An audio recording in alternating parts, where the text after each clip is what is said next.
kids in here don't learn like that. They need to learn face to face. You're just getting mad because I'm pointing out the obvious. You're wasting my time. No, I'm not wasting your time. I'm telling you what you need to do. You want kids to come in your class, you want them to get excited for this, you gotta come in here, you gotta make them excited. You want a kid to change and start doing better, you gotta touch his freaking heart. You can't expect a kid to change if all you do is just tell him. So you gotta take this job serious. This is the future of this nation. And when you come in here, like you did last time, and make a statement about, oh, this is my paycheck, indeed it is. But this is my country's future and my education. But there's a limit. I'm not bitching, but simply making an observation. And now I will be. Welcome to today's episode of the Dog Training Dogma with your host Jonathan Katz. As always, with me in the studio, we got the Hitman's bodyguard. Hi, Heather. Hello. And we have three special guests today. We have Leigh, Abby, and Alina. Welcome. You guys are, we just finished a month of school, right? So you guys are current students. And I asked you guys to come in the studio because today's topic is coachability. And the main thing was I want to thank you guys for making my job easy, because when I'm working with people that are coachable, as a coach, it allows me to do my job. The hardest part about coaching people is them being receptive to the coaching, right? Now, obviously, the most important thing for me is to modify and adjust my coaching style for each individual trainer, but nonetheless, it's by you guys being receptive, because you'd be like, oh, I just paid all this money to go to dog training school and not be receptive. Yes, some people are. And it happens, right? So, you know, I think a topic that's not talked about a lot or enough is being coachable, right? So because you guys are coachable, I was just, curious of, what drives you and what makes you, you came with whatever knowledge you had previously, and then my job is to add to it. Right? It's whatever your basis. You can come here with absolutely no knowledge, and I'll start you from the beginning, or, you can be competing at a national level for X amount of years. Like, I can help everyone, and we can help everyone, but it's building upon whatever everyone's foundation is. The same thing with the dog. Like, I hate that, the dog comes in and be like, well, let's repeat a bunch of shit that the dog knows. No, if the dog knows it, why do we need to repeat it? Teach them the next thing, right? So, as I said, I really appreciate you guys. Being a coach, it makes my job easier when people are coachable. What makes you coachable? What makes someone, not even you, what makes someone coachable? Being able to take criticism. Would you say that one? Like knowing that you don't know everything, that you're here for a reason. Okay. And want to be told what you don't know.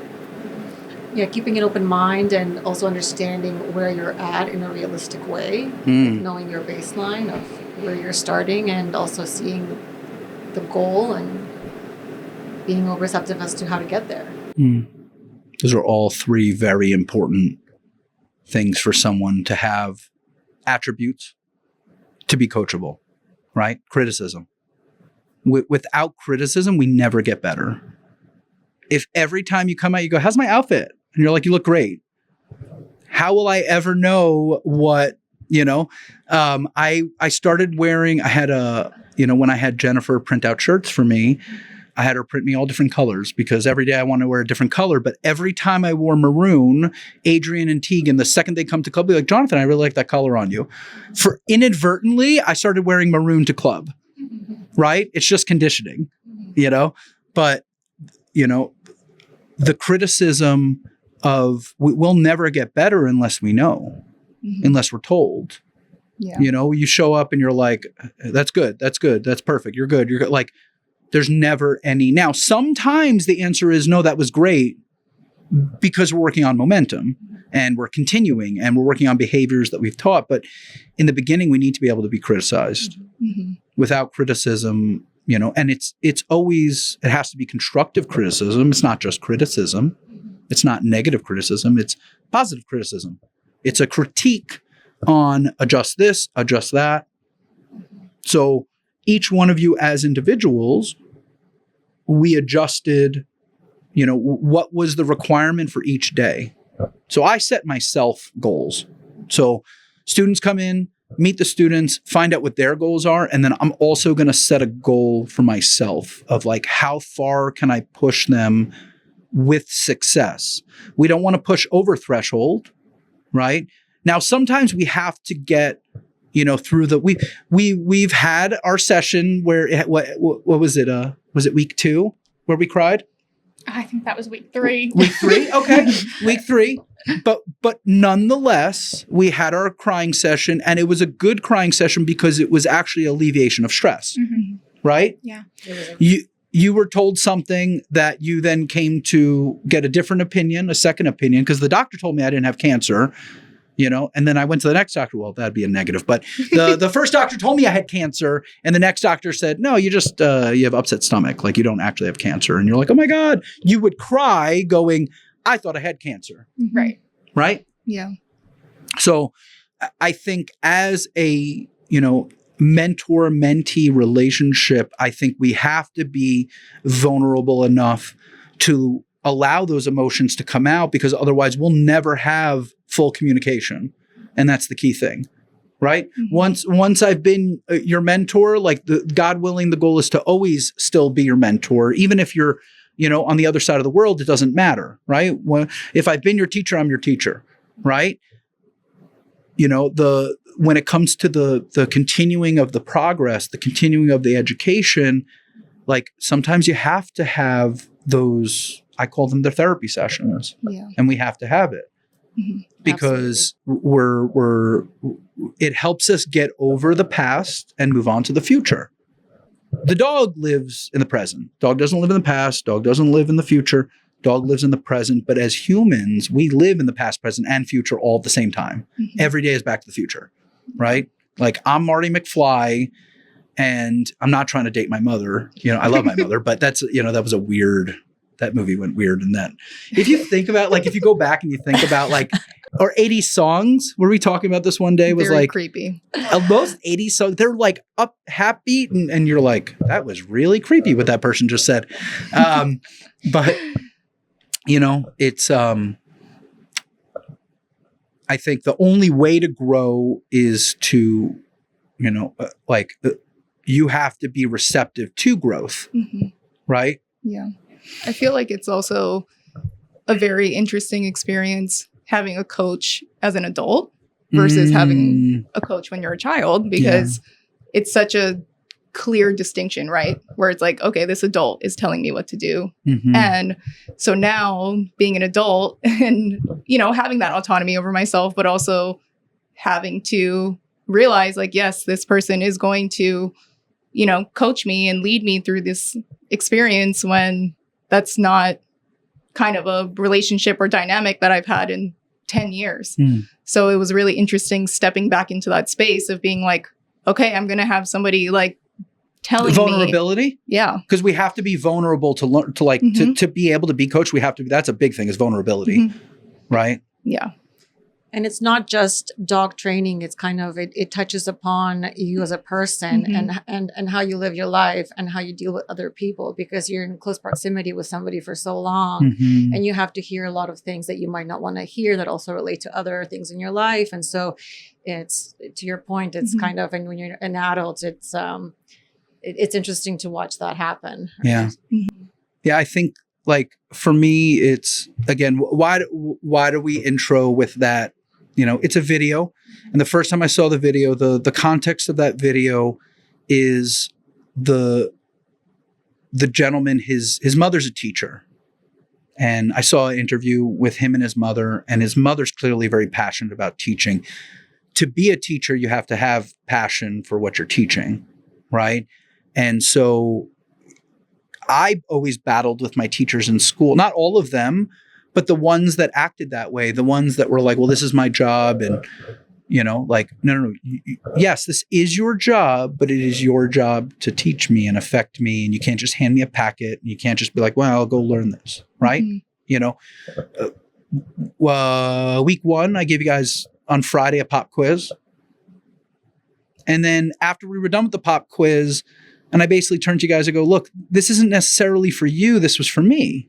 This is for me to gauge how much information have I given you this week that you've retained, and how close have you gotten to, you know, keeping all that information, and what do I need to adjust? Because let's say there was 4 of us, right?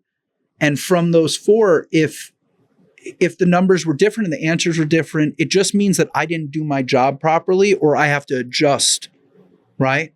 Mm-hmm. So I give you guys a pop quiz, you're like, oh my God, anxiety. And then ultimately, if you think about it, it's like, no, Jonathan's just trying to get information. He's trying to see, what can you put on paper from that I've spent the week teaching you? Because I've put it on the board and you've put it on paper, but how can you then put it on a totally different paper, right? For me, the fact that it was a pop quiz made it much less anxiety inducing. As opposed to if you knew. Yeah, if you had said like the day before, oh, we're going to do like a sheet tomorrow to see what you've retained from the week, I would have been like, oh, I need to go over my notes for the next 2 hours tonight.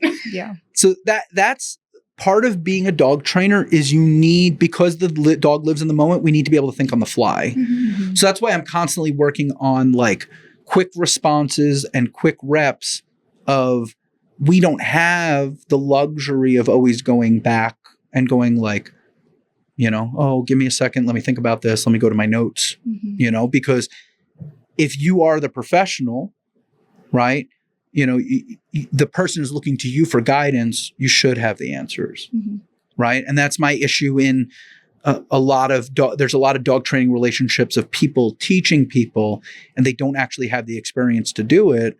So they're kind of just like repeating what other people have told them. Now, even if they've been given good information, they don't know why. Yeah. And have they ever experienced it to relate? You know, we were discussing like, you know, positive only trainers on YouTube. And I was like, you know what? You never see a finished dog. Do you ever see them with like a finished dog that they're not rewarding, just the dog just performing behaviors for the sake of performing behaviors? No, they show you clicker training videos. They show you videos of happy dogs doing things. They never show you the finished product. It's the highlight reels. That's and all usually you it's a kind of puppy. see. And usually it's a puppy. Like, show me, no.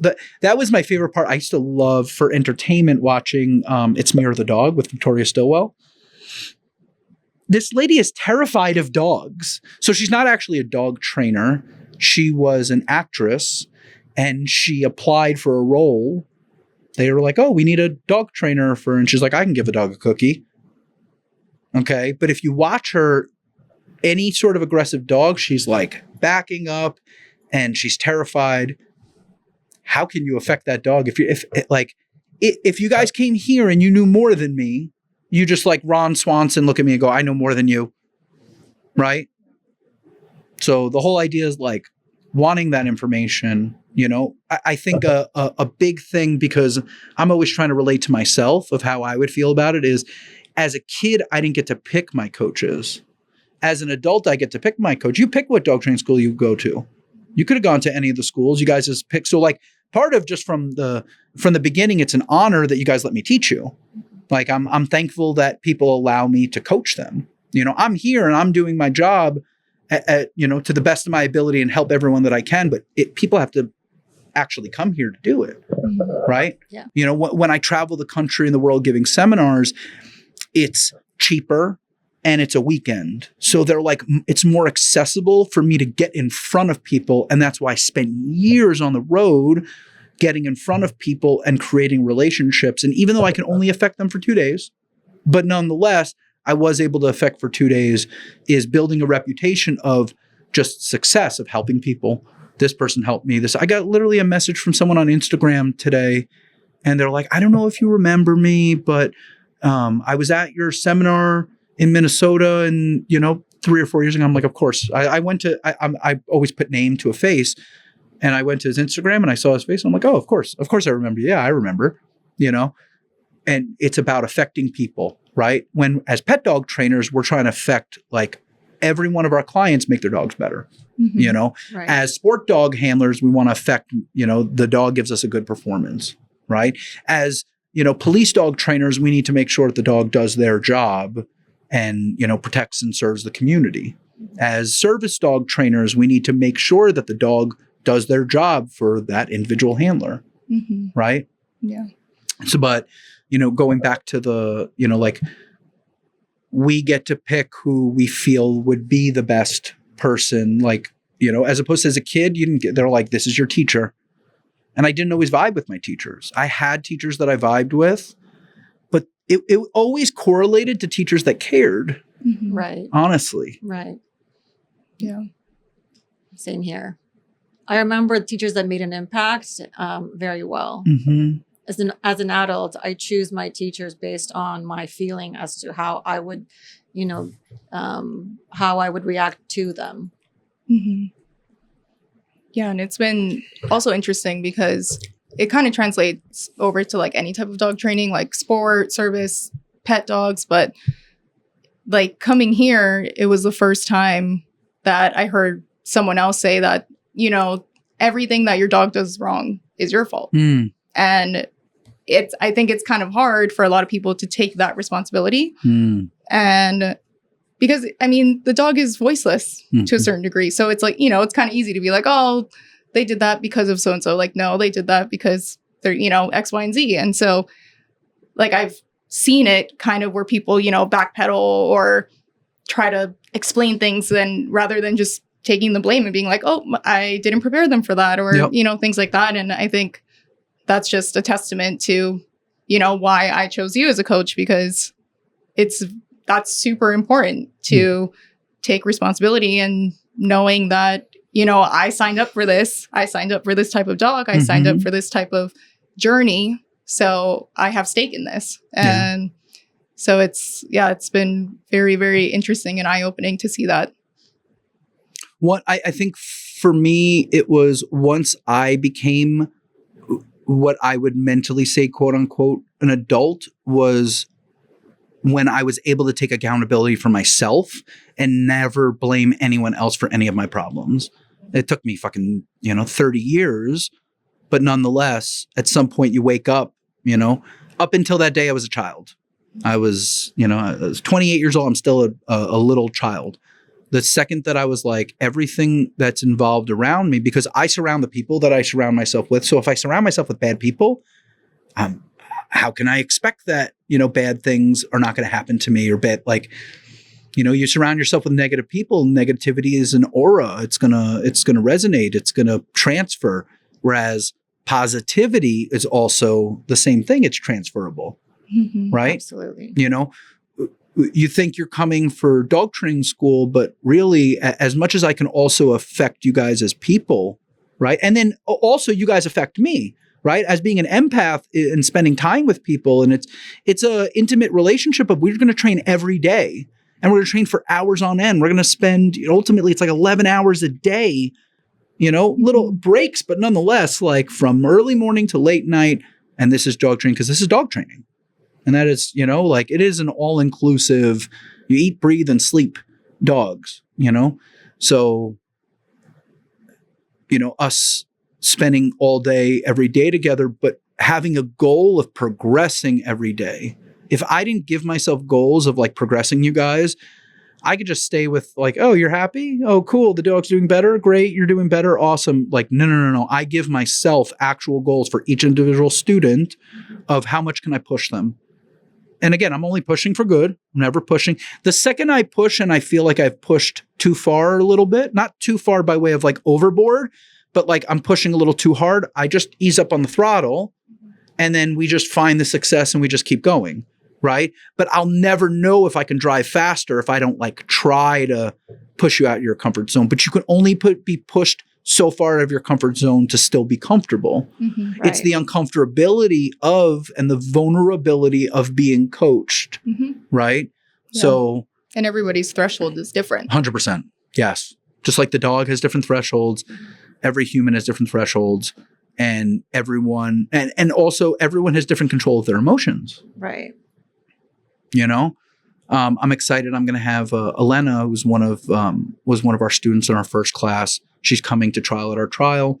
And so I asked her, I said, I'd really love to get you in the studio and discuss, because like we made a lot of breakthroughs, and the posts that she posted after, like they all made me tear up, because, you know, like she's like, I came here thinking I was going to be a better dog trainer. I left as a better human. Mm-hmm. And so now I want to discuss, after being away for a year, I want to know, like, how do you feel now? Because she's also grown since from leaving here, but because she was in a growth state from leaving, as opposed to a stagnant state when coming, you know, always she had a ton of talent and a ton of skill and a ton of drive, but, you know, it's been a lot of men going, do this, do that, do this. Right. And, I don't control, I am who I am, but it's about talking to the person and helping them through what is their problems so that they can grow and be better. Right. And then each time I do that, that also makes me a better person. Right. It makes me a bigger person. It makes me a more knowledgeable person. Is how can I affect everyone as a group and also individually, you know? And it also gives, at least I can speak for myself, but we've all discussed it, where even just growing in that confidence of realizing, like in the past of, you know, going to seminars and stuff, or just seeing, you know, red flags, but feeling kind of, you know, on the fence about it, where it's almost like, well, maybe I don't know enough, so this might actually be okay. So look, coming here and having that clear distinction of, no, this is something to look out for. This is something that, you know, is good. And so it kind of also grows your confidence to be able to make those, you know, stands for things and, and, you know, being confident in that, which I feel like is really hard as, you know, a baby handler, as you like to say. And so it's a hard world to navigate. I was having a conversation with someone one time. I'm like, as a young trainer, the person was like, I'm in my 50s. And I'm like, no. Like young in training, right? You know, young in experience, like, unfortunately, because a lot of it is like pack mentality and herd mentality, is like, well, everyone else is okay with it. But also everyone else is looking around going, everyone else is okay with this. I guess I'm supposed to be okay with this. And I never felt right about, everyone else is okay with this, but I'm not okay with this. Like maybe my brain doesn't think the same way as other people. But I think a lot of it is just people are just not discussing the fact that I don't feel comfortable with this, or, you know, and again, everyone has different levels of comfortability, right? And that's going to be dictated by the individual person. But, you know, it's like red flags, knowing. I want you guys to know as much bad as good, and bad, don't do that. Bad, that's no, we don't do that. This is wrong. But nonetheless, if you don't know it, if I only make it happy puppy, you know, kisses, and it's only just clickers and food, we never learn the bad. We have to be well-rounded. We want to be balanced trainers. We have to be well-rounded in knowledge of good and bad. Mm-hmm. And what I'll say is, what you've done for me is that you've definitely corrected me when I needed to be corrected, but there was always guidance as to how to mitigate and solve that problem or issue that I was having. As an example, when I was training Cougar, and then I said no, and you were like, why are you saying no? Don't do that, right? And you were very and she wasn't offended, but it was a very big mistake. So right, so when you're told a certain thing and then it comes out subconsciously, it's I'm working on that. But what you did in that situation is that you were very firm but fair, and so you adapted to me and my reaction, and so I felt like I was still supported, even though the correction was there, right? Yeah. So it's that kind of looking for a mentor that will tell you how it is, but will also try to understand where you're coming from and give you what you need in order to get out of that, which has not always been the case for me before. Yeah.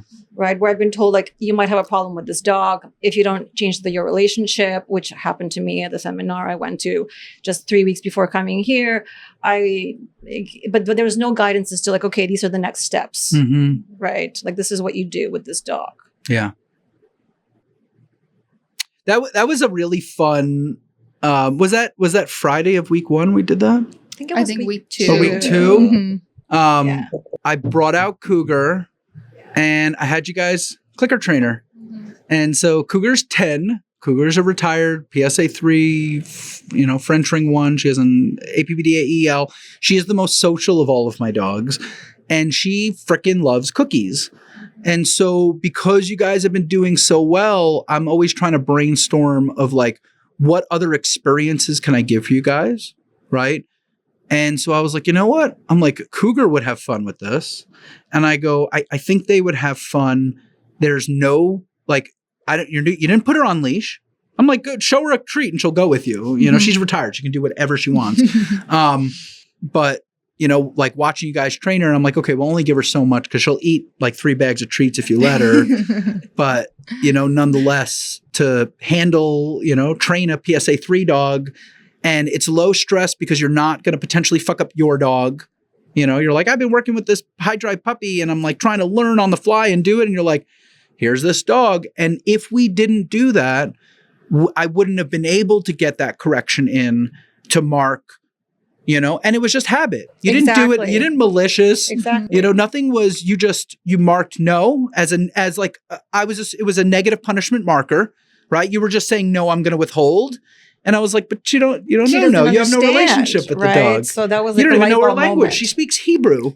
How much Hebrew do you know? So the concept is it's about bonding with the dog through communication. Words are subsequent. Exactly. Right.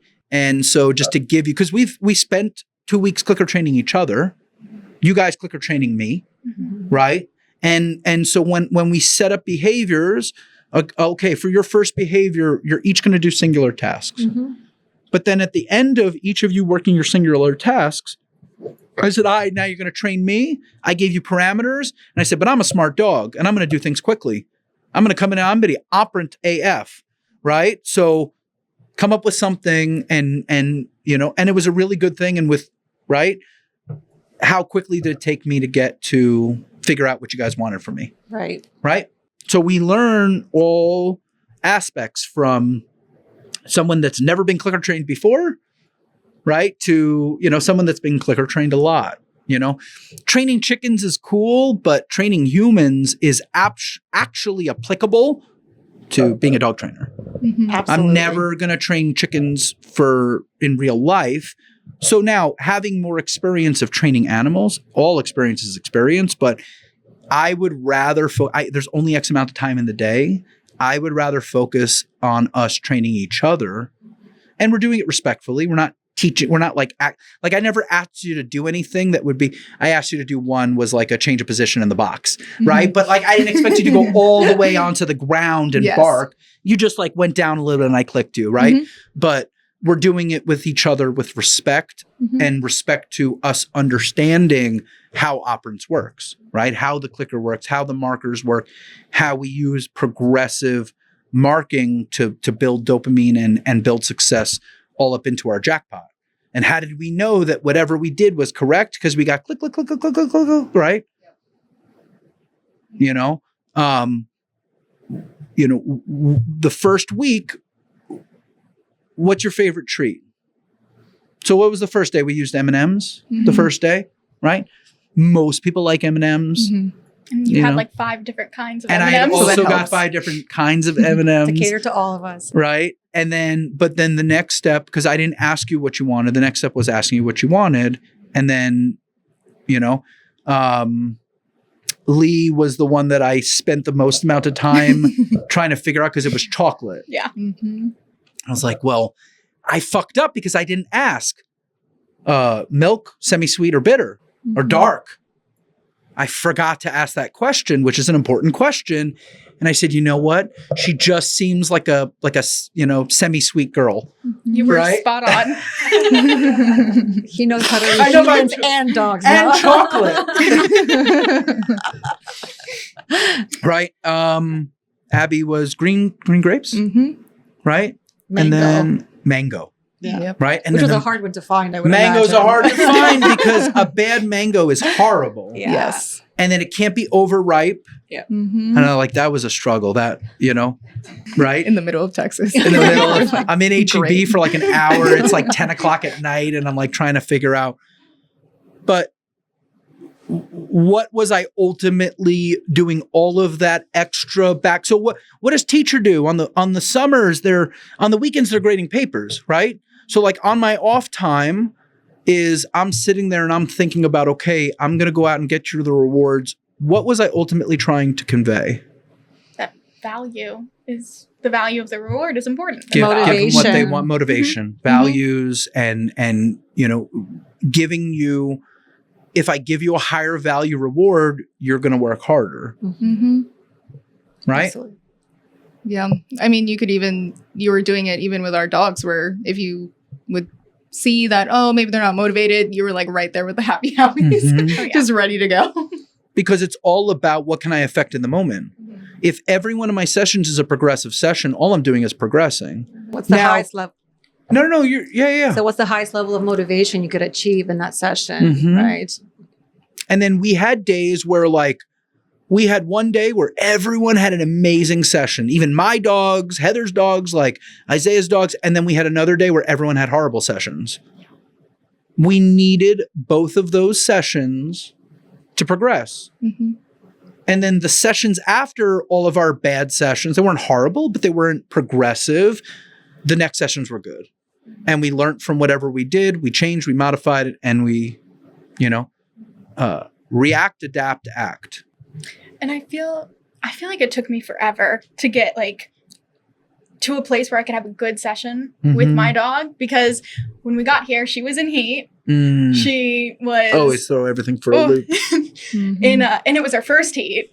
Oh, which ever. is even worse. Yep. And the new environment, and she just wouldn't eat a meal for 3 weeks. And so when you brought Cougar out, I feel like that was the first time I got to actually clicker train, because my dog just didn't want the food.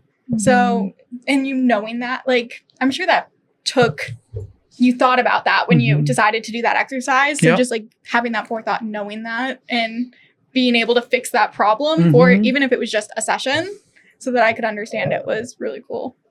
Look, Abby, came here, awesome, Great Dane, but not going to progress in bite work. Quickly going to go at a Great Dane's progression, and right away I'm like, you need a dog that you can learn right now.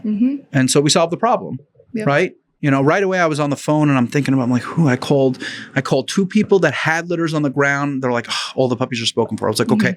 And I was trying to do some research, and then ultimately it was right underneath our nose. But nonetheless, without that, can being a catalyst to learn. Absolutely. Right? Because I could see right away the only way that I'm going to be able to progress you farther than you are already is to give you a dog that's going to challenge you. Yeah. Right? And it's such a different experience because, it's a dog that I didn't have a bond with. So it's the, real life experience of being a trainer where you don't have a bond with every dog that, comes in. And so it's, getting to know each other and respecting boundaries and, things like that. And so it's a lot of training the handler. And so it's been a very fun ride. And also just, like we said, Midnight My Great Dane is great, but it's my 3-year-old girl. So we've been, and then now I have this 15-month-old boy who's just hilarious. So even just the difference in temperament and personality and stuff was very interesting to deal with. Yeah, the more dogs we get in our hands, the more experience we get. Only learning on our dogs will only get us so far, right? And so, part of it is stepping out of our comfort zone and be we get so accustomed to communicating with one animal. And it's okay, well, and it's the reason why I don't take other, when I do seminars, I very rarely, how many times have I taken your dogs away from you and been do it like this?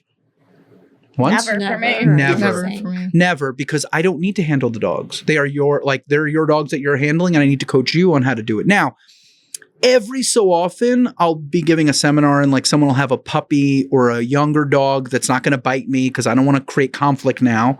Because if I act weird because I'm fuck, this dog's going to bite me, now I can't get my hand in front of their face with food, whatever. Every so often, I'll take a puppy and I'll literally just be it's like this. Got it? Boom, right back to them. Right? Because it's important for you guys to learn. I can't if I physically show you or hold your hand, how many times have people tried to hand me a remote and I go, that's your remote. You got to handle it. In the beginning, I handled it to help, but now it's your remote. You handle that. Right? Give a woman a fish or teach a woman to fish. Yeah. And that is what builds the confidence, as Abby was saying earlier. You know, you're allowing us to work through our own issues at our own pace while being there to guide us, which is then building my own confidence as a handler for my dog, right? If you were constantly trying to help me and micromanage me, as you said, just like I don't want to micromanage my dog anymore. Yep. That's a thing I'm trying to stop doing, Yep. right? So you lead through example, but not hand holding. For sure. And that was so important to me when looking for a trainer, because I didn't want to go to a trainer where somebody was going to train my dog. Like, as a trainer, I understand that. And it makes sense for certain people with the type of dog, like with having a Malinois and her personality, that just would not have worked.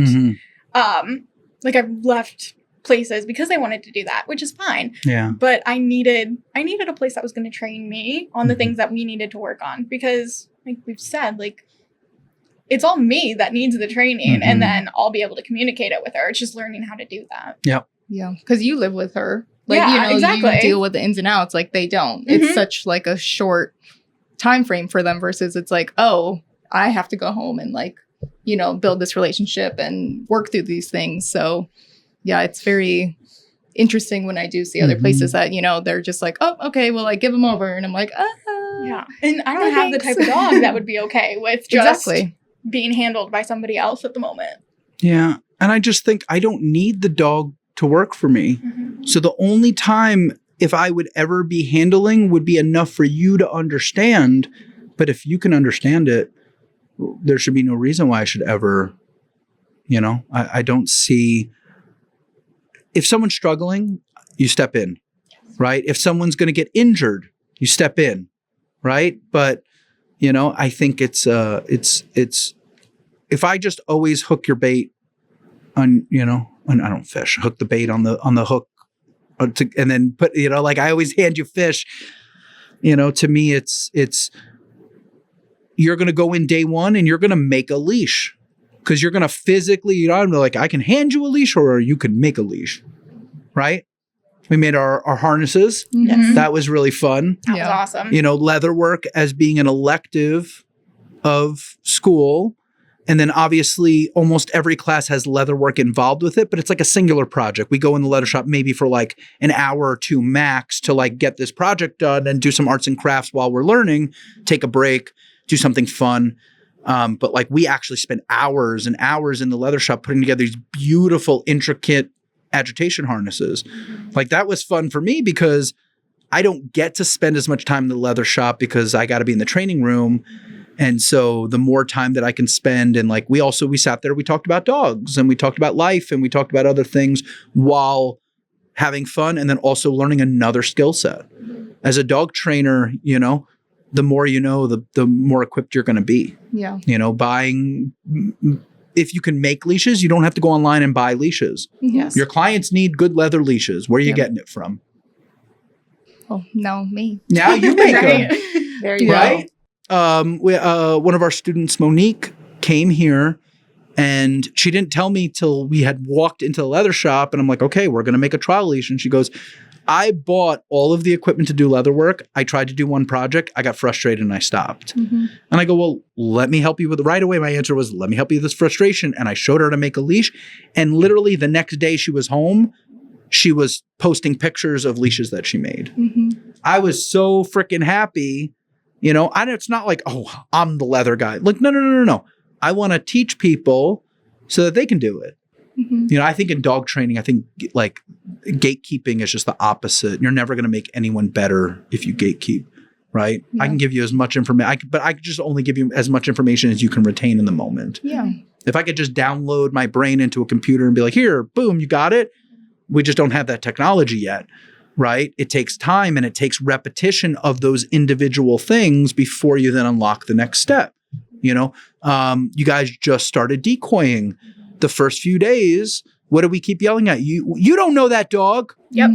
You're giving your back to that dog. You're putting your hand near that dog. Now, obviously, all of our dogs are safe, but it was the concept and the theory of that you don't know this dog.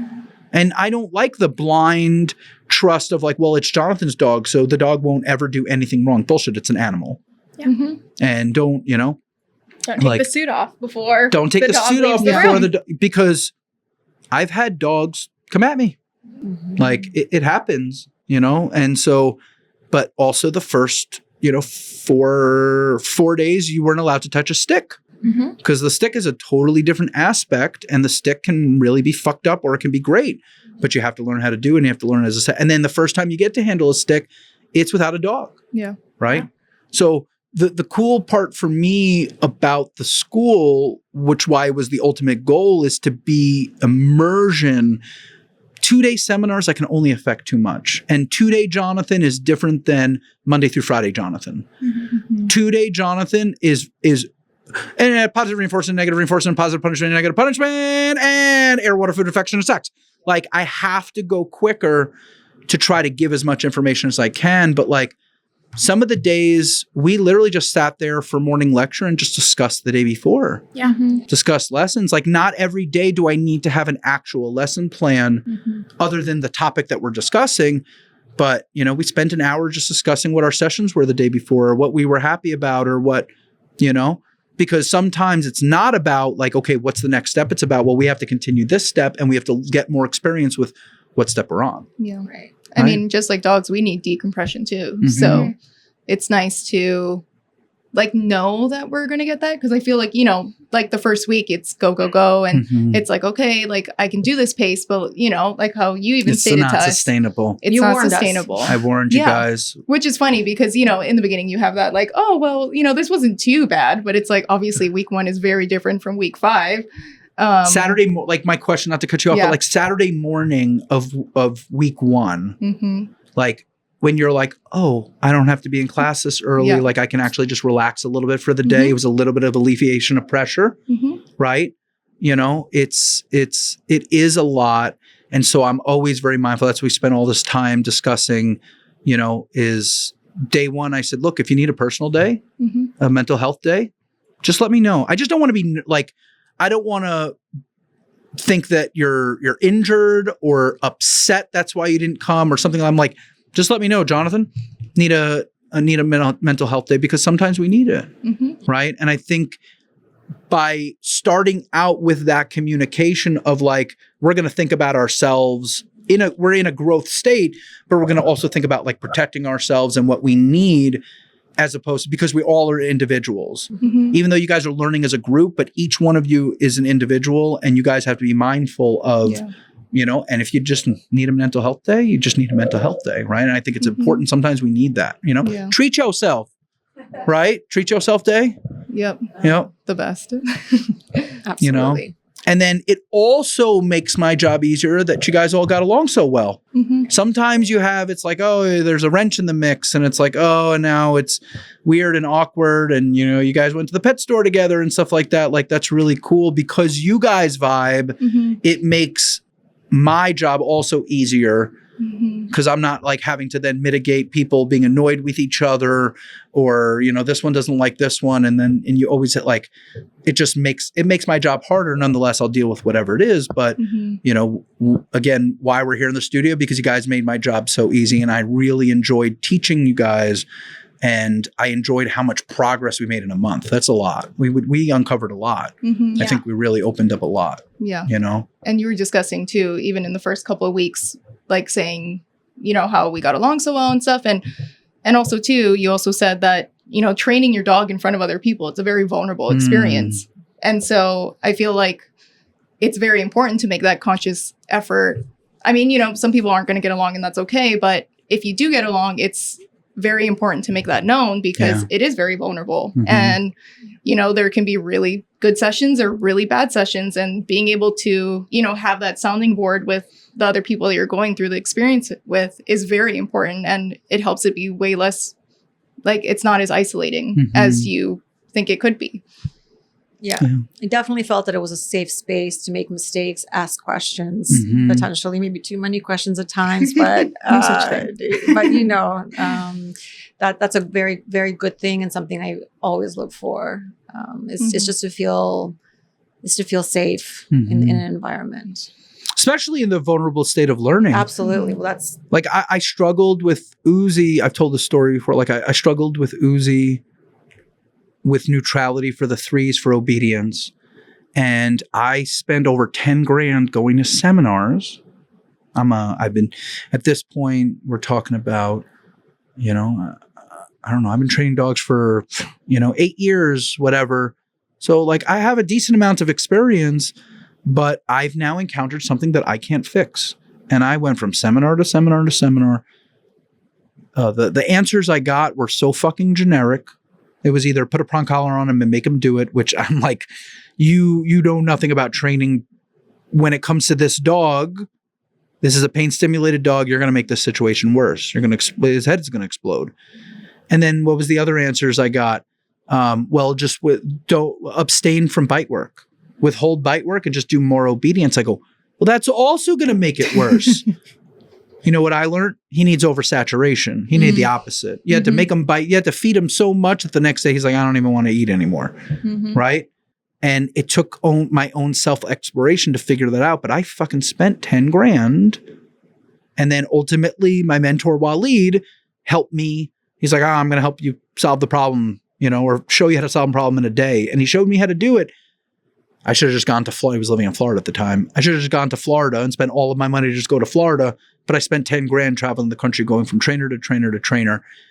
And one of the things Waleed said to me, he goes, hey, by you as a trainer, having already trained for so long, by stepping in front of all these other, big time trainers, he's like, you're showing vulnerability. I go, I don't fucking care. I'm like, I just want the answer. Who the fuck has the answer? I'm trying to pay for someone. I'll pay you.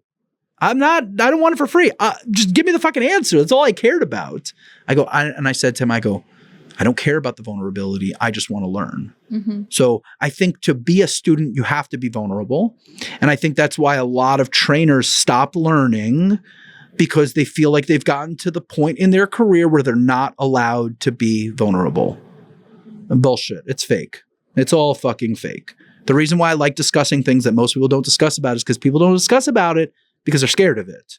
And it makes them vulnerable. I don't care.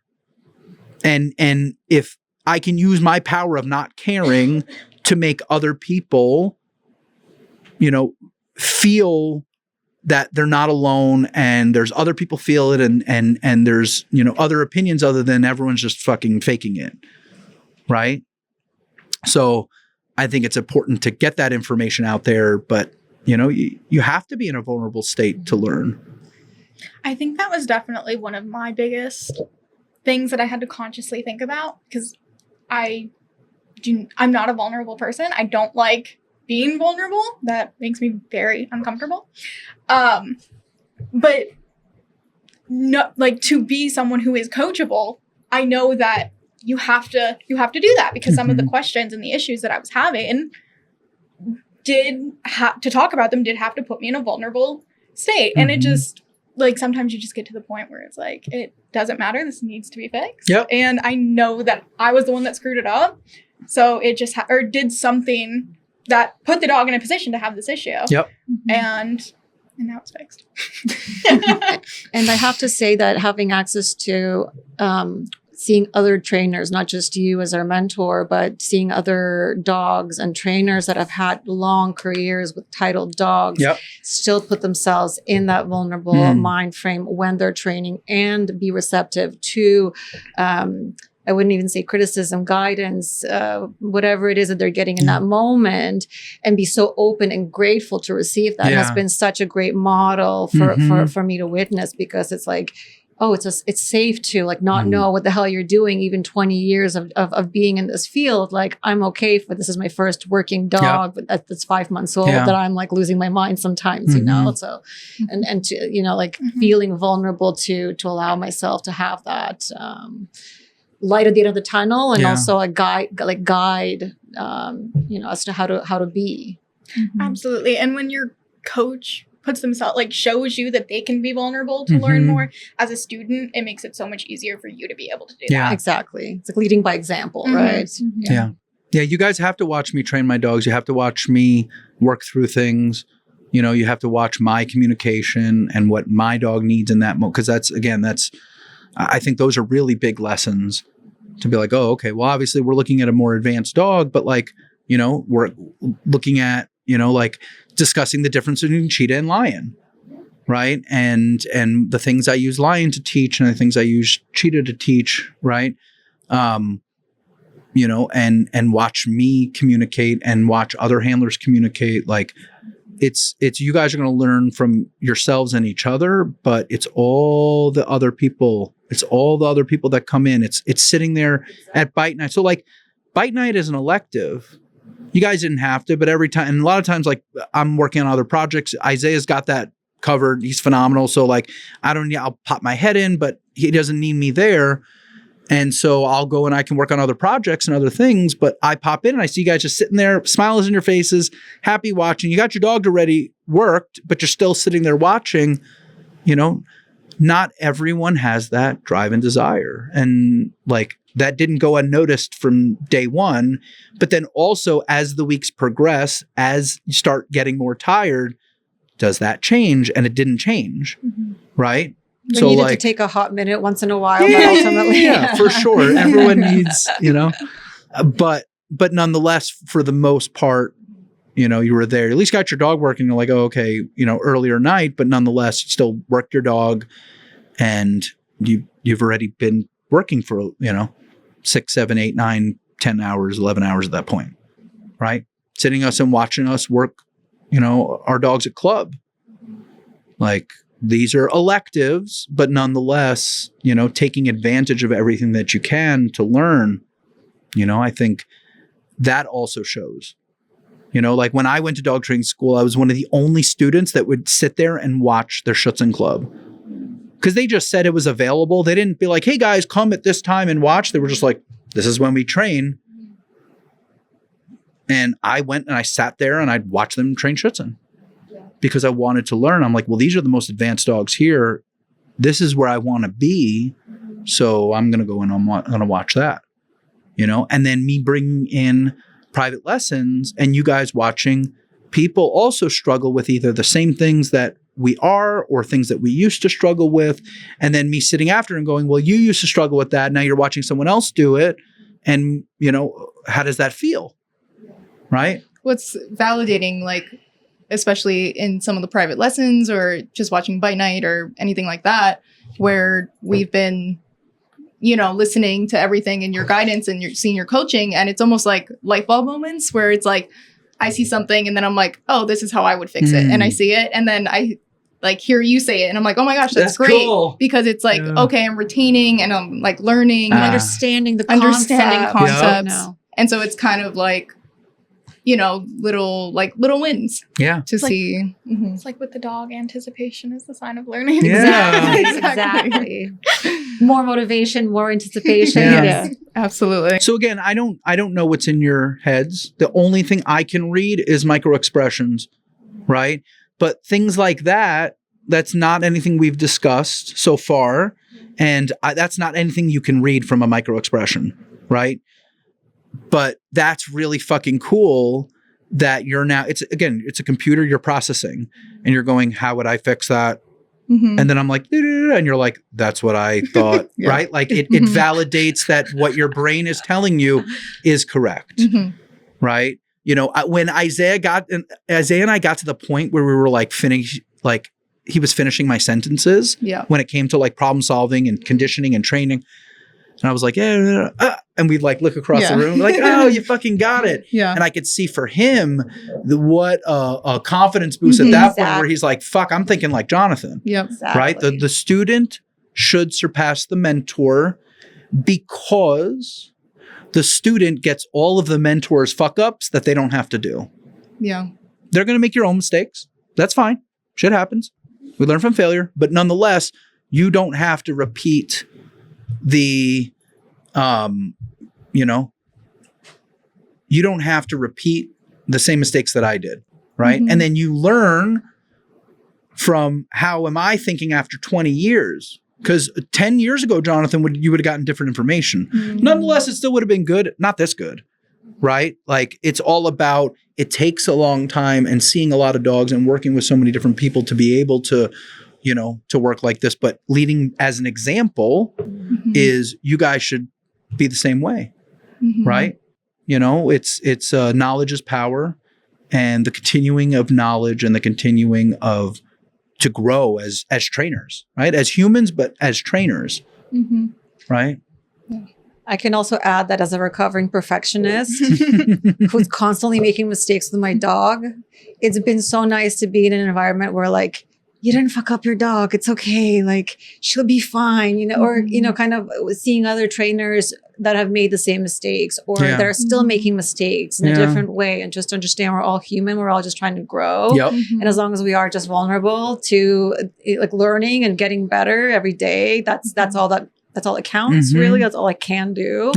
Like I made mistake with her this morning, and I was like, oh, I didn't do but then I kind of rebounded back quicker than I would have before. And be like, it's okay, it's fine, just fix it. Like just don't do it again, or do it less and less and less. All right, there you go. Right, so that's one of the things that biggest takeaways too is, and that's been really nice.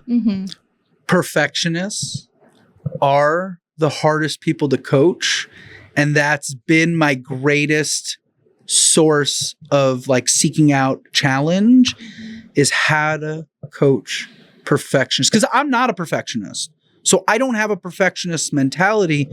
But after X amount of years of coaching, coaching enough perfectionists, it's how do you get them to feel solitude in that like there is no such thing as perfect, and we're just trying our hardest and be the best that we can, and so it's like always giving myself a challenge as a trainer, right? Because a perfectionist brain tells them something, and it's hard for them to feel a different type of way.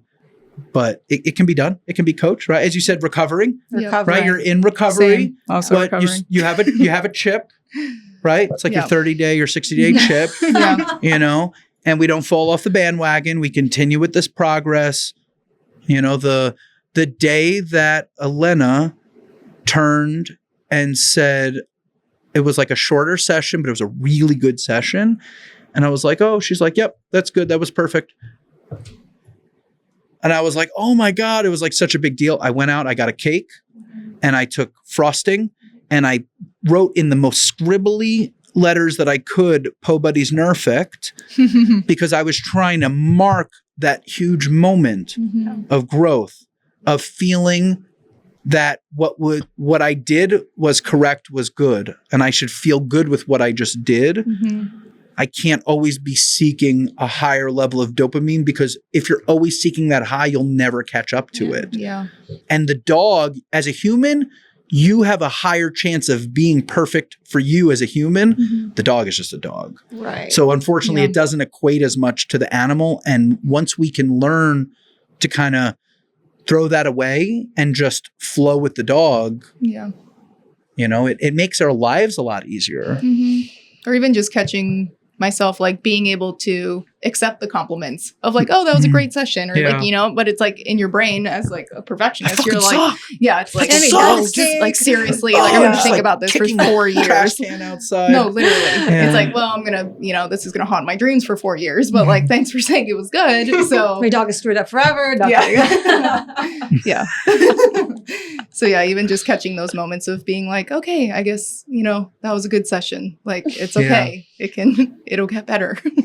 Like I'm like aim for as best as possible, but good is better than perfect. That's kind of like what how I'm trying Any success is success. If you go to Vegas and you won $10 and stepped away, you were successful. Now you could say if I won $100,000, I was way more successful, but nonetheless, success is success. So we have to learn to live with the wins of no matter how big or small they are, nonetheless, they are wins. Because a dog only learns through timing, consistency, and reinforcement. And you have to do it over and over and over again. You can't just do it once. Like if you only had to do it once and you're like, well, if I do it perfect once, then they'll do it. But that doesn't work. It doesn't exist. Well, like you said, don't get greedy. And don't get greedy. when we learned those lessons, and those don't happen until they come up. Mm-hmm. And then they happen, and I go, don't get greedy. Mm-hmm. Don't Why get did you do that? You got greedy. You're getting greedy. And now I will say that that's always a big moment of when you see someone get greedy when they haven't been greedy in the past, because they can now see that the dog is progressing. Mm-hmm. It's my job to go, okay, you feel good about what you're doing? No, bring it back a little bit to continue the progress. You should always be slightly underneath what you feel, right? Mm-hmm. Like how many years did I take second place, vice champion at nationals, and me asking myself, God, the universe, whoever, why? Why do I have so many second places? A few thirds, but those were like later on. It was like just second place. Why? And I personally told myself it was God telling me, or the spirit, whoever telling me, Jonathan, you're good, but you're not that good. Like, you should be better. Mm. Because if all of those times I won national champion, I would have just thought that I was the goddamn shit. Mm-hmm. And my shit don't stink. Mm-hmm. So always that like second place out of 12, 13, 15. How many people have twice Puma came out of nationals in the twos, first place out of 13 people in obedience. She didn't call off, but that's in obedience, right? And people used to talk shit about me. Cats can't train obedience. So like that became my next challenge, right? You know what? I know I'm capable of doing it, but you obviously have to prove it. Mm-hmm. Yeah. Like you were saying about you went from having the slowest down in PSA history. I got the awards, the slowest down PSA history. And then people are like, how'd you get your dog down so fast? What was from bad, what was from a critique Right. Mhm. came good. Yeah. Because again, you put the thing down, flip it and reverse it. Mhm. You gotta take, if you can take the bad and turn it into good, then was it even bad? Yeah. Exactly. Well, that's so important for being coachable, because you're Mhm. not taking like a critique as, oh, somebody's like Yeah. putting like a personal down attack. your like what Mhm. you've done. It's Yeah. you turn it into constructive criticism, and it doesn't really matter if that's how it was meant to be or how it was given or not. It's hard. So like the childhood trauma of as a child being told you will never amount to anything. I got kicked out of third grade. Like that, they told me at the end of the day, like, hey, told my parents, you should probably find someplace else for him for fourth grade, Mhm. because I had learning disabilities and I didn't learn at the same rate, Mhm. you know, like going from that to then, okay, being an adult and saying like, no. People were just not capable of teaching me, didn't care about adjusting Mhm. anything they had to do. You know, this isn't yes, I learn in a different ratio. I learn at a different speed. I learn differently than other people, but nonetheless, I can still learn. Mhm. Right. So it's hard once you have gotten over the fact of you've been told so many fucking times you suck and you'll never amount to anything. And then you're like, no, I will. Yeah. It's just convincing yourself that you are right. Mm-hmm. Right. It's convincing yourself that you are capable of what you want to do. We just have to work towards it. Yeah. Absolutely. You just every day take another step. How do you put your shoes on? How do you put your pants on? One leg at a time. Yep. Right. And at a minimum, my goal is every day you guys leave class a little bit better, Mm-hmm. a little bit farther progressed. If we can take these huge, big steps, awesome. But if we take baby steps, who cares? Nonetheless, we were progressive in the right direction. Mm-hmm. Right. Guys, I really want to thank you again. As I said, like teaching for 11 hours a day sometimes can be very stressful, especially with everyone has a different opinion, a different question, a different this, and I'm trying to be everything that I can possibly be, Mm-hmm. but it's difficult. But when you guys make my job easier, it takes a lot of stress and weight off of my shoulders, and it makes it like, I'm excited. I'm always excited to come to class, but like, I'm really excited to come to class as opposed to, okay, this might be a back and forth. I'm going to have to deal with this person. This person's going to, okay, this is going to be a struggle. Mm-hmm. Right. So again, thank you guys. Well, thank Thank you. you. Yeah. And I hope everyone enjoyed this episode. Thank you, Heather, for running our soundboard. And as always, please give us a like, share, and a follow. And we love comments. Please come in the comments and give us your opinion on the episodes. And we'll see you on next week.